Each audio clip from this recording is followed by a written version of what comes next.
সত্যিকারের দেশপ্রেমিক এবং সত্যিকারের ইসলামিক চিন্তা চেতনার যদি নেতা প্রত্যেকটা আসনে সমগ্র বাংলাদেশে এই মন মানসিকের নেতা যদি তৈরি হয়, তাহলে আর মানুষের চাওয়া পাওয়ার কিছু থাকে না।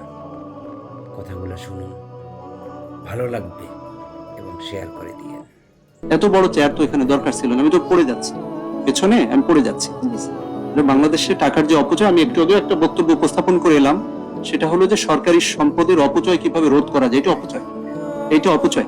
হ্যাঁ, আমিরুল মোমিনিন যেটা করেছিলেন সেটাও তো সম্ভব ছিল, এই টাকাটা বাঁচিয়ে তো জনগণের ঘাড়ে দেওয়া যেত। তো এটা তুমি একটু নোট নাও রিডেলজি, আমি ক্লিয়ার করে দিই।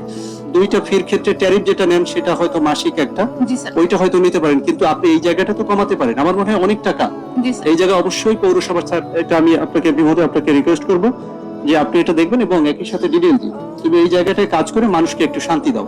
এটা ওই সময় তারা করেছে, তারা অনেক বেশি খরচ করেছে আমার বিশ্বাস। এটা অত্যন্ত অ্যাম্বিশাস একটি চিন্তা চেতনার মধ্য দিয়ে তারা করেছিল। এই অ্যাম্বিশাস এই কারণেই হয়েছে আজকের এই চেয়ারের কারণে। ঠিক আছে, এত বড় চেয়ার বাংলাদেশে দরকার নেই, আমাকে না দিলেও হতো। ঠিক আছে, আশা করি বুঝতে পারছেন এই জায়গাটা কাজ করার অবশ্যই সুযোগ রয়েছে। আমরা যেন তেন প্রকারে মানুষকে বুঝতে দেওয়ার ক্ষমতা রাখি না। সাধারণ মানুষের যেটা চাওয়া, ৬২,০০০ যে পরিবার, তাদের চাওয়াটাকে আমাদের অবশ্যই গ্রাহ্য করতে হবে। তাদের পৌরসভা তারা কিভাবে চালাবে, দে উইল ডিসাইড, আমরা ডিসাইড করবো না এখানে। Thank you very much. আমার স্পিচ এটাই। ওকে।